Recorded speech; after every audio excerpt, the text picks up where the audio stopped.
केंद्रीय मंत्री कौशल किशोर जी के नेतृत्व में नशा मुक्ति जागरूकता कार्यक्रम संपन्न हुआ। नशा करने से लोगों को कैसे परेशानी होती है, नशा धीरे धीरे लोगों को खोखला बना देती है। यह वीडियो दिल्ली विश्वविद्यालय से आया हुआ है और नशा मुक्ति केंद्र के लोग भी संकल्प लिए कि ना हम नशा करेंगे, ना लोगों को नशा करने देंगे, हम लोगों को जागरूकता फैलाएंगे। इस कार्यक्रम के द्वारा सहस्त्र युवाओं द्वारा अभिनय के माध्यम से लोगों को जागरूकता करने की प्रयत्न किया गया। यह बताने का प्रयत्न किया गया कि नशा सेहत के लिए कितना खतरनाक है।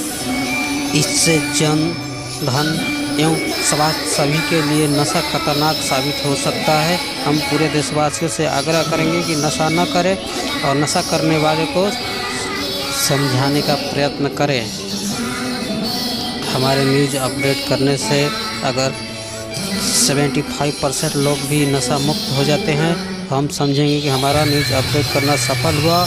तब तक बने रहिए A to Z बोल जनता बोल के साथ। मैं रविकांत गुप्ता।